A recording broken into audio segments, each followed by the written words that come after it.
You checked your phone again. No change. You refreshed your email like the answer might have appeared in the last 30 seconds. You walked past the room where it happened, the conversation, the choice, the moment you decided to trust God with the thing you can't control. And you felt it again. That tightness in your chest that whispers, maybe nobody's listening. You've done everything they told you to do. You prayed. You forgave. You let it go. And now it's been weeks, maybe months, and the stuck thing is still stuck. You don't say this part out loud, but late at night, when it's just you in the dark, you wonder if you made it all up. Every time you felt close to God. Every prayer that seemed to work. Maybe it was just you talking to yourself the whole time. There's a prophet in the Bible who stood exactly where you're standing. His name is Habakkuk. You've probably never heard of him because his entire book is one long argument with God about why God won't answer. Habakkuk wasn't praying about personal problems. He was watching his country collapse. Judges taking bribes. The rich crushing the poor. Violence in the streets. And every day, his job as a prophet was to speak for God. Except God had stopped talking. So Habakkuk does something most of us are too afraid to do. He writes God a letter. And it opens like this. Habakkuk 1:2 says, Lord, how long must I call for help, but you do not listen? Or cry out to you, violence, but you do not save? No warm-up. No worship intro. Just raw accusation. I have been screaming and you are doing nothing. Verse 3 continues. Why do you make me look at injustice? Why do you tolerate wrongdoing? Destruction and violence are before me. There is strife, and conflict abounds. Read that again. Habakkuk isn't asking God to explain suffering in general. He's asking why God is making him watch it. Every morning he wakes up and the wicked are winning and God's prophet looks like a fraud. And here's the thing nobody tells you. God doesn't rebuke him. God doesn't say, how dare you question me? Where were you when I laid the foundations of the earth? God lets him scream. Then Habakkuk does something even bolder. Habakkuk 2:1 says, I will stand at my watch and station myself on the ramparts. I will look to see what he will say to me. Picture this. Habakkuk climbs to a watchtower. This is where soldiers stood to scan the horizon for enemy armies. But Habakkuk isn't watching for invaders. He's watching for God.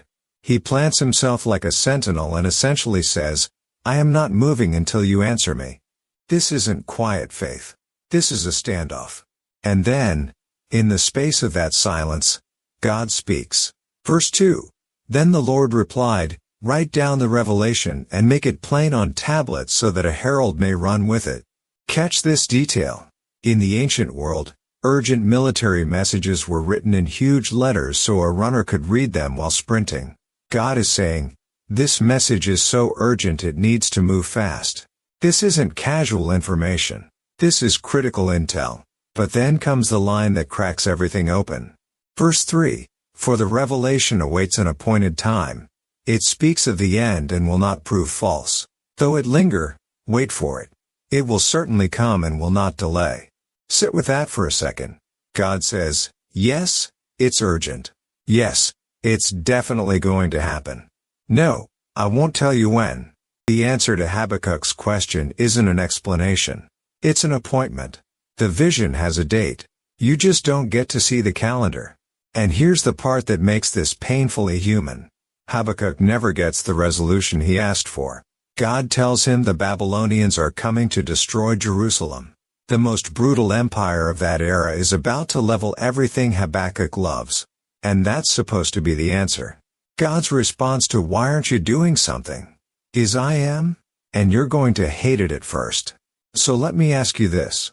What if the silence isn't absence? What if it's the space before the vision? Because here's what we miss when we're sitting in the quiet. We assume that if God were present, we'd feel something. Peace, clarity, or at minimum, a sign we're on the right track. But Habakkuk's story suggests something different. Sometimes the silence is God saying, the thing I'm about to do is so far beyond what you're asking for that I need you to stop talking and start watching. The vision has an appointed time. It will not delay. But it might linger from your perspective. And that gap between God's timing and your timeline, that's where faith actually lives. Not in the feeling, not in the answer, in the decision to stay at your post when every instinct says to walk away. Here's what you do tonight. Before you go to sleep, write down one sentence. Not a prayer request, not a complaint. Just one sentence that names what you're waiting for. The specific thing you've been praying about that feels stuck. Write it down.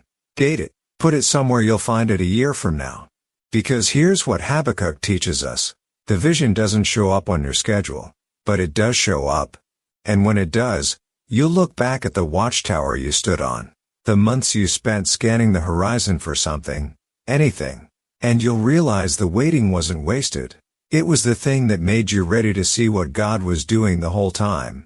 That silence you're sitting in right now, the one that feels like abandonment, it's not proof that God left.